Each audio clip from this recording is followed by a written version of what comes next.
concloure aquesta assemblea. En primer lloc, agrair l'assistència de tots els que us heu plegat aquí a Tarragona, la vostra implicació i, sobretot, la vostra feina. Després ens donaran els detalls d'aquesta visita a Poblet i la logística de la mateixa, però sí que m'agradaria destacar algunes de les qüestions que s'han estat comentant al llarg d'aquest matí i que considerem des de la xarxa i des de la Secretaria Tècnica de la xarxa i jo en nom de tots els que hem estat avui aquí en l'organització, destacar alguns punts. En primer lloc, i ho estava dient ara la diputada de Medi Ambient de la Diputació de Barcelona, la coordinació de Tarragona, perdoneu, el xip es queda ja aturat, coordinació interadministrativa entre administracions locals, supramunicipals i Generalitat. El que es va fer dilluns de la qualitat de l'aire és una mostra de la qualitat de l'aire al voltant de Barcelona, s'haurà de fer extensiu a altres àrees metropolitanes de Catalunya, però és l'inici, en alguns casos, d'aquesta coordinació interadministrativa en temes cabdals i que no són rebuts amb facilitat per alguna part de la nostra ciutadania. La segona qüestió, el foment d'una transversalitat en els nostres municipis. Jo diria que nosaltres formem part, alguns com a alcaldes, del Pacte d'Alcaldes pel Clima i l'Energia, i tenint en compte la visió econòmica, la social i l'ambiental, hauríem de defugir dels projectes de les regidories a passar a ser projectes de l'equip de govern. Si no aconseguim que tots plegats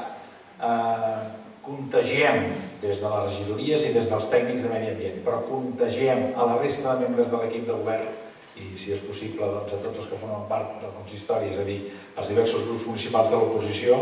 si no aconseguim aquesta transversalitat i que realment, o siguin compromisos de ciutat o acció de govern, de tot el govern, deixar-ho en l'àmbit estrictament del medi ambient, no estem avançant a la velocitat que necessitem. Tercera qüestió, jo diria que avui en els exemples que hem seguit, tant en l'exemple de les brigades de l'Ajuntament de Tarragona com el de la climatització geotèrmica. Perdoneu que les etiquetes sempre simplifiquen molt els projectes, però voldria esmentar-vos a tots els 5 que heu participat, de l'Ajuntament de Badalona en aquestes vivendes de l'antic ARE del 2008, el tema dels horts ecològics i socials de l'Ajuntament de Manlleu, el propi projecte de Navàs-SA, Navàs Sobirania Alimentària de l'Ajuntament de Navàs, o el projecte de l'Ajuntament de Manresa de simbiosi industrial. Aquests 5 projectes ens demostren que hi ha una qüestió que és que hem de trobar solucions innovadores per aplicar-les, tenim dret a equivocar-nos, tot és quantificable a hores d'ara, per tant, preveiem un estalvi o una millora X que després és probable que no aconseguim el 100% i al ser tot quantificable també tot pot ser revisable, però el que convé és que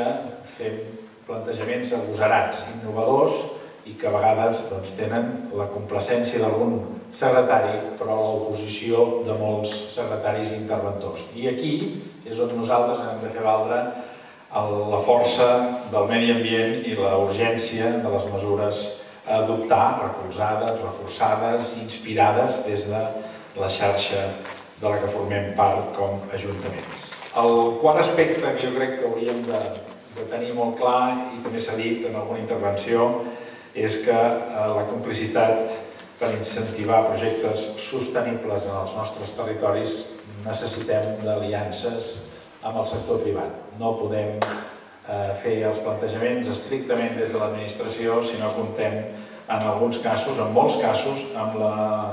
complicitat del sector privat. Avui hem fet una declaració específica del turisme sostenible, ha dit molt clarament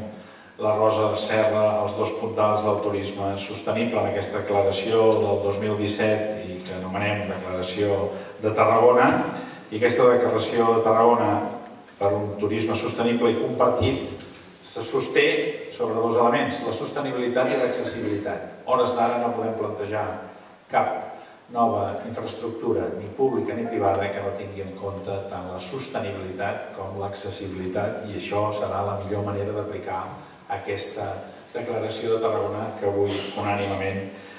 hem aprovat. Per aconseguir els objectius de la xarxa necessitem la participació activa de tots els que esteu aquí, de tots els electes, de tots els tècnics municipals. La xarxa sou vosaltres, no té sentit sense vosaltres i tots i totes, plegats, serà de l'única manera que farem efectiva la continuïtat i l'efectivitat d'aquesta xarxa. Ha estat un plaer poder estar amb vosaltres aquest matí. Ens retrobarem amb les diferents comissions o amb les convocatòries de la xarxa i, en el pitjor dels casos, emplaçar-nos a l'Assemblea 2018 a Castellar del Vallès. Moltes gràcies a tots i fins la propera.